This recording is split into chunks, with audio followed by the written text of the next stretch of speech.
Sunday evening இங்கே நல்ல மழை பெய்யுது. மழை பெய்யறதுனாலேயே ஹஸ்பண்டும் சூடாக காஃபி குடிக்கணும்னு கேட்டார். எனக்கும் குடிக்கணும் போல இருந்துச்சு. பால் எடுத்துகிட்டு வந்து காய்ச்சிட்டு இருந்தேன்.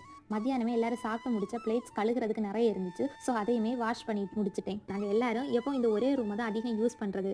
லீவு நாள்னா டே ஃபுல்லாகவே இங்கே தான் எல்லாருமே இருப்பாங்க. அதனாலேயே இந்த ரூமை 2 டைம் க்ளீன் பண்ண வேண்டியது வரும். கொஞ்சம் வேலையெல்லாம் முடிஞ்சதும் காஃபி குடிக்க உட்காந்தேன்.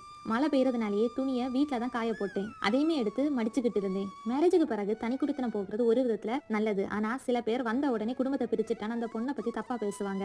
ஆனா என்கிட்ட கேட்டா அப்படி தனி குடுத்தனமா வாழும்போது ஹஸ்பண்ட் ஒய்ஃபுக்குள்ள ஒரு அண்டர்ஸ்டாண்டிங் வந்துடும். எது ஹஸ்பண்டுக்கு பிடிக்கும் பிடிக்காதுன்னு, எதுக்கு அவர் கோவப்படுவார்னு ஒய்ஃப் புரிஞ்சுக்கிடுவாங்க. அதே மாதிரி ஹஸ்பண்டும் ஒய்ஃபை பத்தி தெரிஞ்சுக்கிடுவாரு. இதுல ரொம்பவே இம்பார்ட்டன்டான விஷயம் என்னன்னா 2 பேருக்குமே ரெஸ்பான்சிபிலிட்டிஸ் வந்துடும். ஸோ யாரையும் டிபெண்ட் பண்ணாம இண்டிபெண்டா எந்த முடிவுமே 2 பேரா சேர்ந்து சுதந்திரமா எடுக்க முடியும். இது எல்லாமே நான் தனியா இருக்கும்போது தெரிஞ்சுக்கிட்டேன். இது மாதிரி நீங்க ஜாயிண்ட் ஃபேமிலியா இல்ல நியூக்ளியர் ஃபேமிலியா, இதுல எது பெஸ்ட் அப்படிங்கறத கமெண்ட்ல எழுதுங்க. பாய்.